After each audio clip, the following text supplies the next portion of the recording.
this off. The comeback is going to be incredible. Emery Piron and Miriam Nicole are two of the biggest athletes we have in our sport.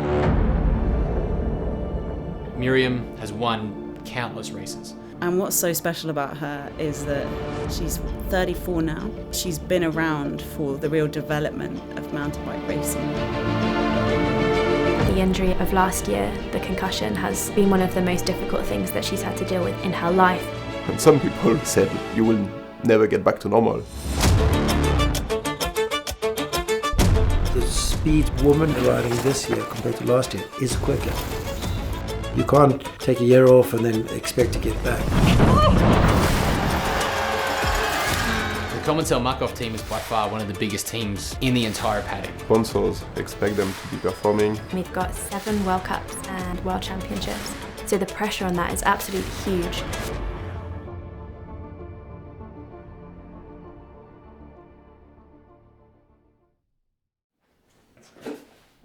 So I'll look at you. Look at me. Yeah.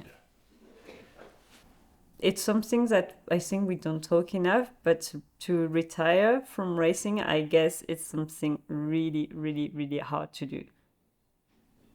And we put athletes like such on a pedestal, and athletes are just like everybody else. And sometimes I guess it's this feeling of like you've been on such a pedestal your whole life, and then you get injured and you're just nobody anymore, or you know, like it's this feelings that is hard to manage. So I am 33 now, and I'm not gonna lie that this injury I have maybe had some bad thought, and I'm not gonna take any decision now, but it has been, I've think about it.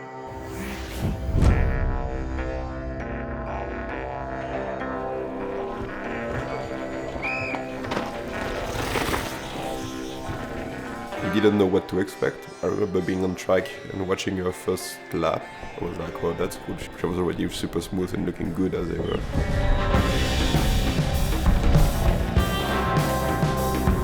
You start out in qualifiers with the whole women's field. So everyone who's shown up, out they go. Then from there, it's cut down to 15. And then to finals day, only 10.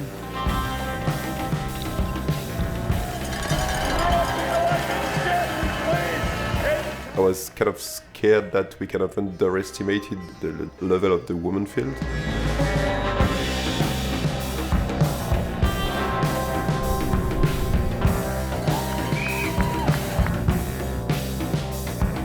So yeah, first year in the little while that Mayhem wasn't protected. There's 2 forms of protection. We're protecting the top performing riders from the previous season, as well as another group of top performing from the current season. When you're protected, it's just easy because no matter what, you're going to make it to the finals. And when you're not, if you ride not fast enough, you don't make it. She had to really dig deep and believe that she could do it. That safety net was gone.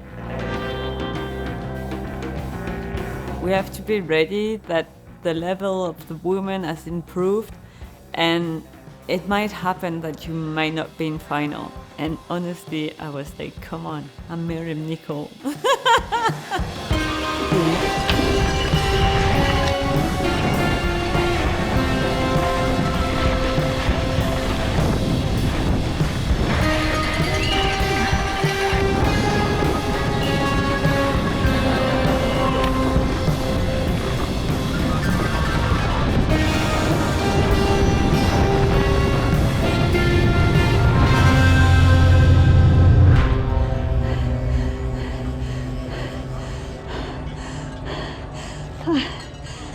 Oh, je suis deg, je pensais que ce serait mieux que ça.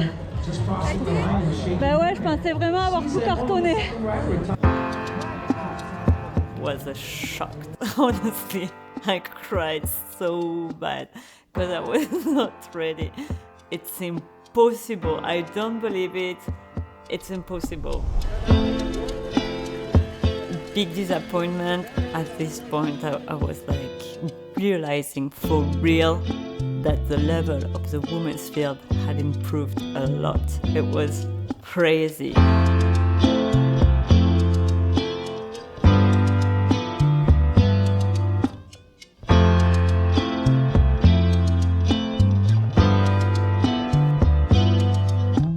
I think the difficulty of a concussion and of a brain injury is obviously that there's not an obvious set out trajectory of recovery. To be honest, I was not 100% sure she would be able to come back at the top. Miriam's from the top for years now. And the reality of missing the finals was like, whoa, I've got to fight for this now more than I've ever had to fight before. Like the patient's word was really important to me, because the slower I would get back to the top, the stronger it will be. So really the process was to go through to semi-final. On track walk, you look worried. Oh my God. I went back like at 7 p.m. before to eat. I had a second track walk. I did track walk twice because I was worried so much about all these jumps. They stress me. You have to roll this one and pull this one. Pull. A new track, tons of jump. I'm a grounded person. I like to be in the ground. Everything looks pretty soft and new, so it's gonna be like a war field, like by run 2, I would say. And in the afternoon it started raining really hard.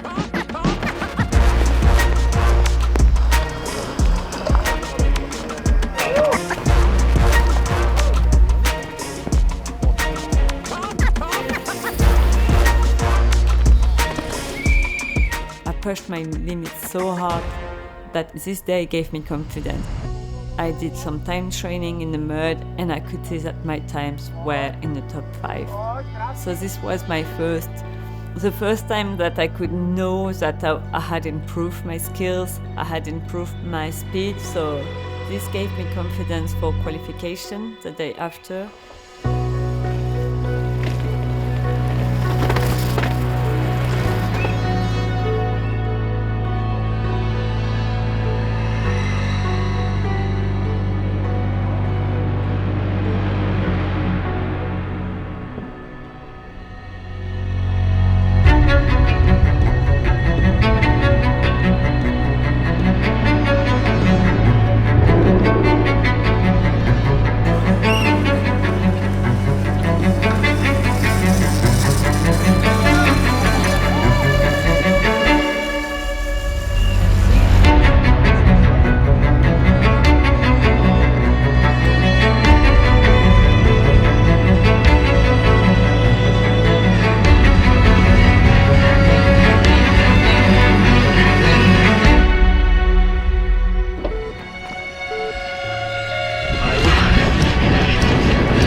Yeah, I crashed in February.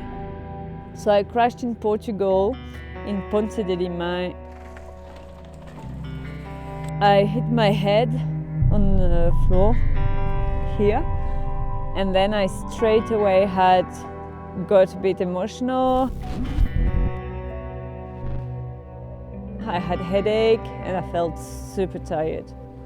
You're from training 2 times a day, wanting to win a race, to being in bed all day because you have headache and you're only allowed to walk 20 minutes. You can see your family, you can see your friends.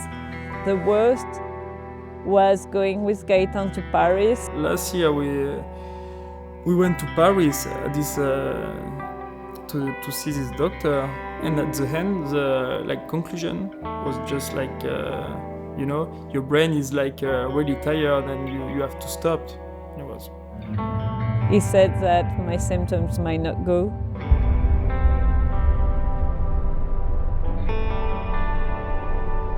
And you're like, okay, so how is going to be life if you are only able to walk 20 minutes a day?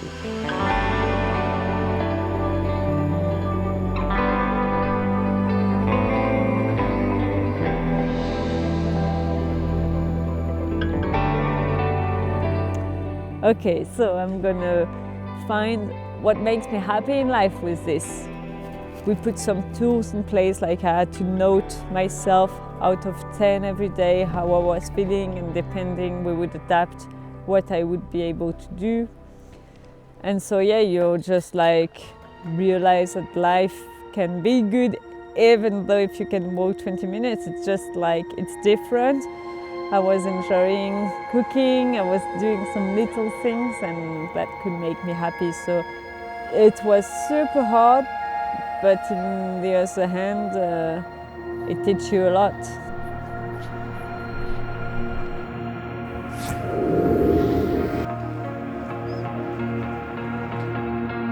She was feeling better. She finally managed to train a little bit between these two races. She has the speed.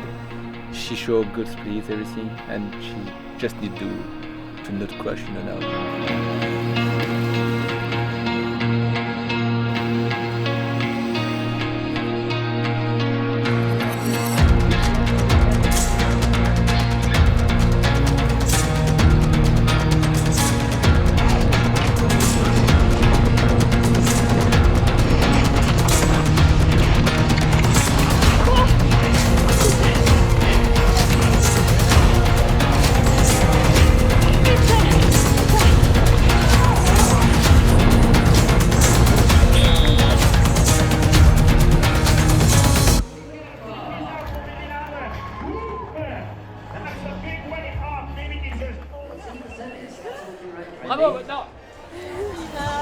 On est en finale.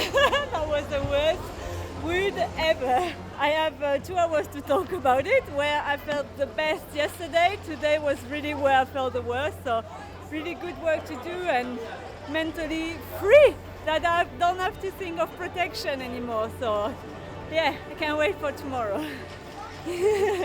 Catch you later.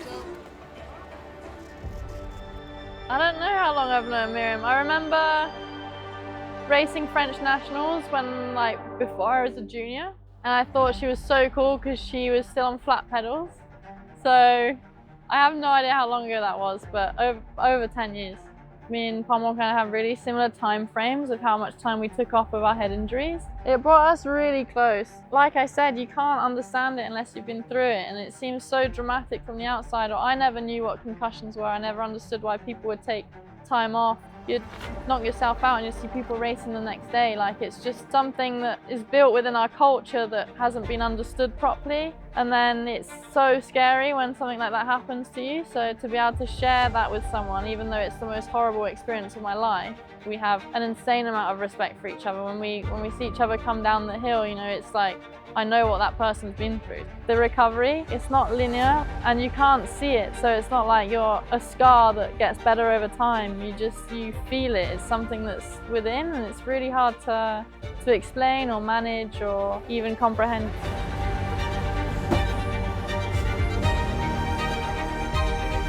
It's just like the nerve. It's like, wow, it's race day. Last year I would have dreamed to have this spinning, so.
crying and crying because it brings back all the memories from last year, not being sure to fight at the front, not being sure to be on the podium one day. I never really take the time to say, okay, it's over until, this time in Leogang. So at Leogang, I was like, okay, now I think we can say this is over, and I'm so thankful.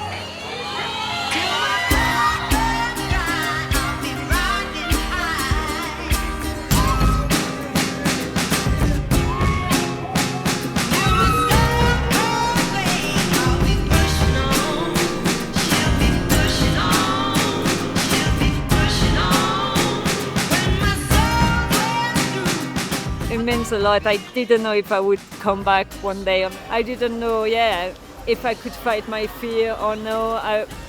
There were a lot of unknown, and this is my plan to come back step by step. Going fast, feeling good, and it's all I dreamed about for this last year. Last podium was in 2022, so it was a long time ago. And I was so nervous to go back on the podium. How do I do with champagne and everything? So really happy. I did cry a lot. I was like, I should stop, and then I started crying again. Who's Gaëtan? Oh, big question. Who is Gaëtan? Gaëtan Ruffin was born on the 29th of June in the Alps. So who's Gaëtan? Gaëtan is, first of all, my boyfriend. Gaëtan is one of my managers. Gaëtan is Thibaut's youngest brother. Gaëtan means the world to me. I've been with Gaëtan for almost 15 years now. We travel the world and he helps me a lot. I was so thankful to have him by my side during these really tough times. He felt, and it was a bit the same with the people around me, he felt like he didn't have the tools, he didn't know what to do, and everybody wanted me to heal, but nobody kind of knew what to do. Just having him by my side and supporting me was super helpful.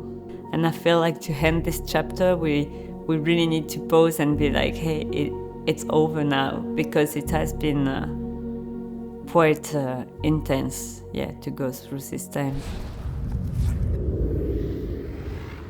I was just in peace. I had some confidence to up the level, to be in final. During track walk, I had lots of media coming to see me, and I felt like, okay, I did the podium last weekend, but I'm not ready for all these things again. And at the sport, we know how it is.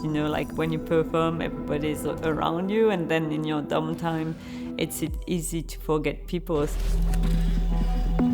But this track, I feel so good there. It's just a pure mountain bike. It's I can express myself, and my bike was working super good.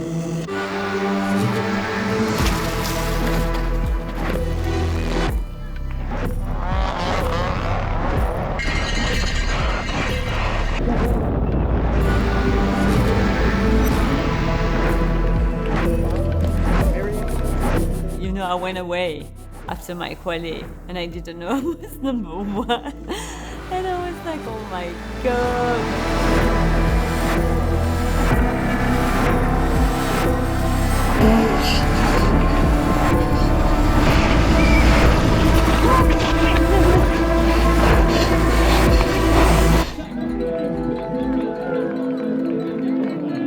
Oh, second, I would not imagine this.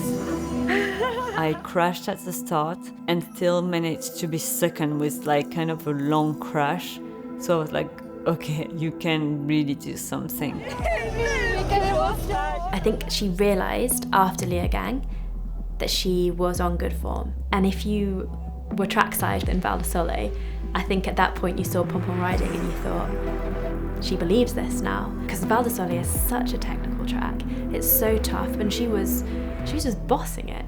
And it was like, okay, we're on. It's so good to see Pom Pom back with a big smile on her face on the track.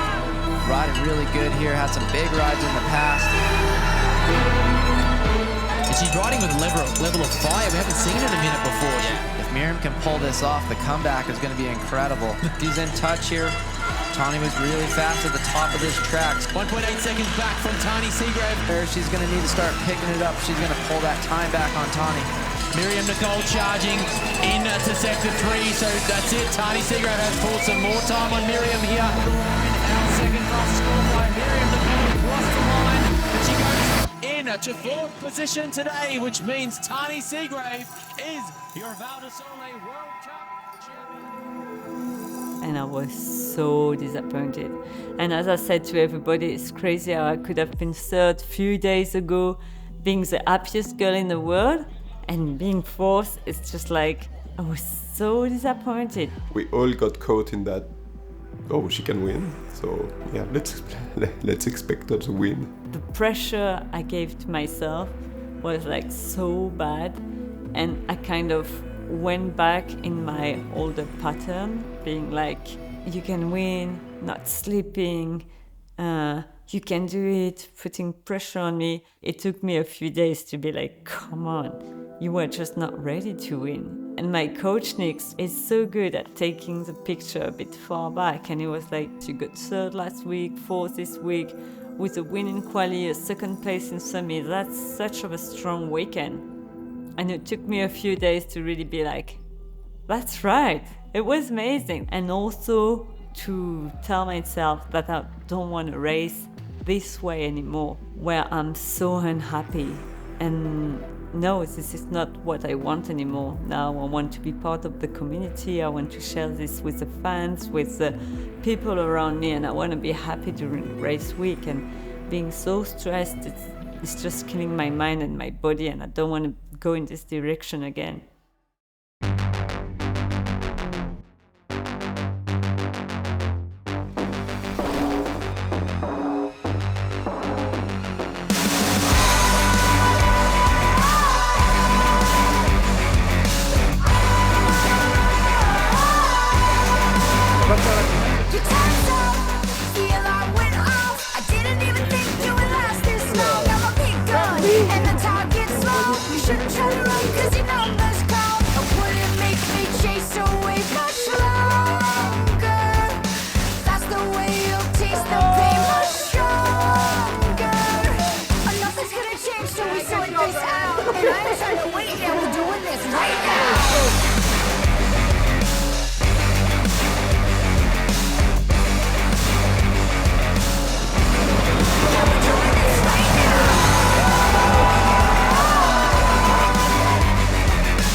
For me, Ludanville means a bit paradise.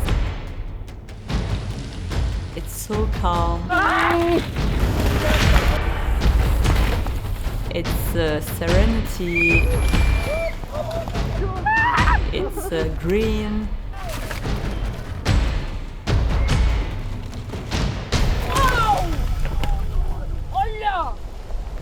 But yeah, it was a rainy week. Rainy week. So even though this is cool, I felt like really, I'm saying all the time I'm tired, but I'm being honest. Being 34 and racing, it's a tough game.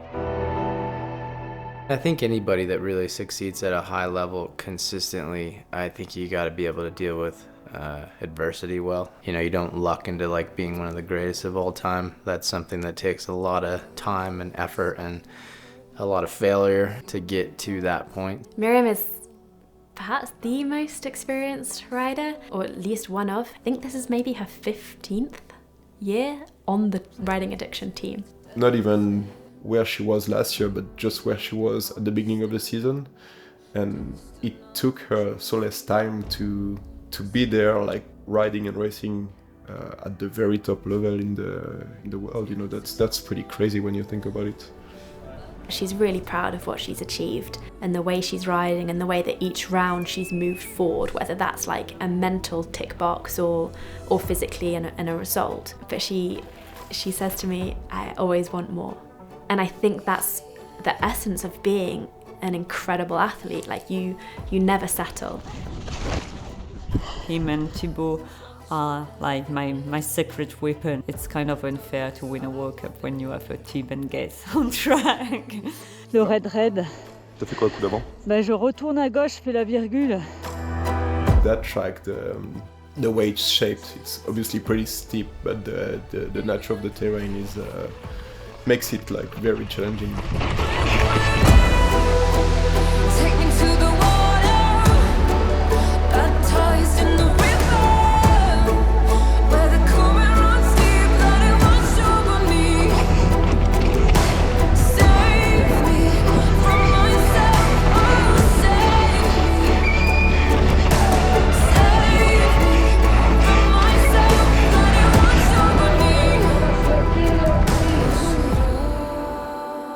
Pom will always give her very best, so there's a slight chance that there will be a crash, or not that I would ever want that on Pom Pom, but with somewhere like this, Pom Pom's either going to be on top by a lot, like by a big margin, or not.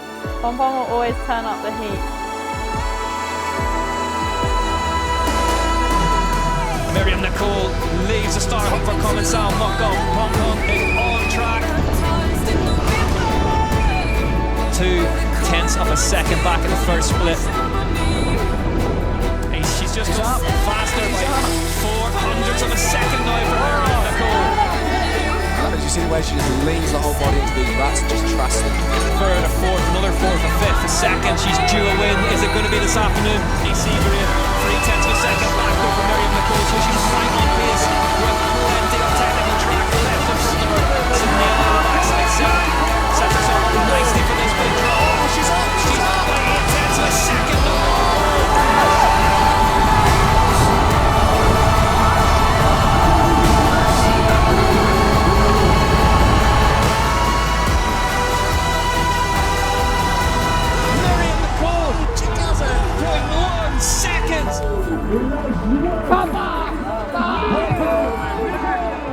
But what an absolute fighter Miriam Nicole is.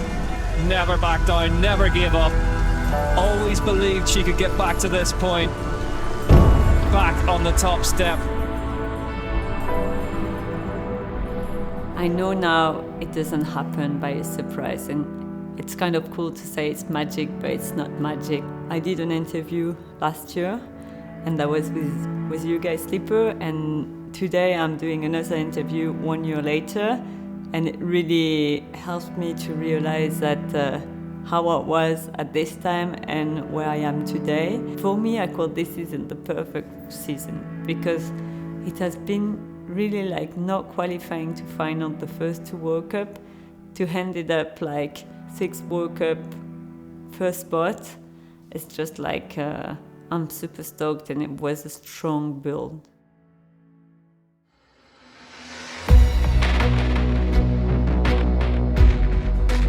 So we're coming into the final weekend of the season. It's Mont Saint-Anne. Specialized Gravity are in first place in the team overall, but in second place, Commencal Mokov, and only separated by, would you believe it, 1 point. Based on, of course, Amaury Piron, those incredible runs.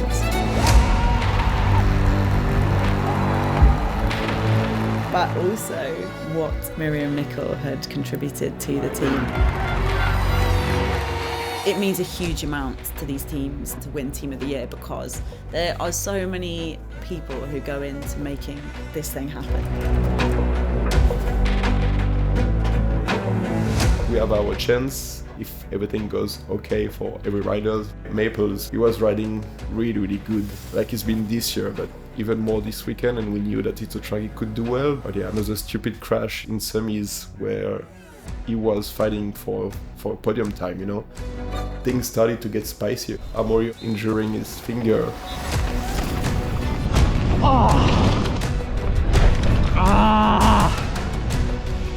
We're like, okay, this is even more tight. Big weight on Miriam's shoulders. If we want to win the overall, Miriam, you need to go. It's mixed feelings. The last race is like the last straight, the last race you have to push to the end, and in the same time it's the last time to enjoy racing.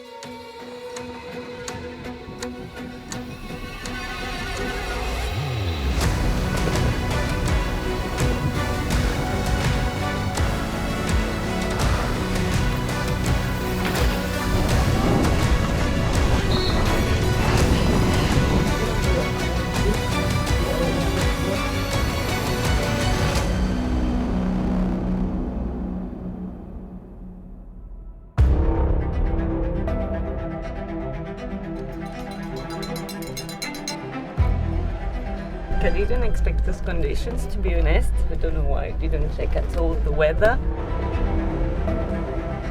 In my head, I didn't plan the track to be slippery. And then in final, I was at the start. It was super misty. The atmosphere, again, a bit like in Le Denviel, was like weird, you know, like super dark. And in the start gate, this guy's talking about having hot chocolate like 30 seconds before my start. I was like trying to stay focused. Marcel mock off by riding addiction. Pom Pom leaves the start hop. She missed the opening part of the season with injury. Let's see, 0.3 of a second back at the first split for Myriam Nicole. Apart from missing those first ones, having a great season. 4th in the overall start of this weekend, Nicole. You could not see anything. And I crashed. Well, she will be disappointed, Myriam Nicole. This isn't how she wanted to end her 2024 UCI Downhill World Cup season, but we saw the victory in Le Denviel. Pop on his back.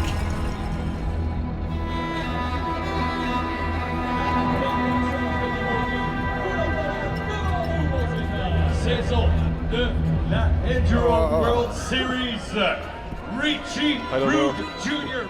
After Miriam, I was like, yeah, we're done. We're completely done. There's no way. So I was super sure, like we lost the title. And then we all went to watch a race. Ben Isles up next. Susan, you dirty. You went down. Oh, Finn Isles has been down in Monsignor. And yeah, so Finn crashed. And we're like, oh, maybe we're not that bad. Finn wasn't even down. We were like trying to do some math to check what Luke needed to do. Yeah, I'm not sure what he's going to do. I guess he's wrapped up the overall now, so... Bruni, 0.4 of a second slower at the first split. And yeah, Loic started to ride not like Loic. 3.1 back at the second split for Bruni. It was hard to believe it. Bruni crosses the line, signs out. We scored very few points and we scored enough to win the team overall. It was the highlight of the weekend. Boys, get ready for the overall podium.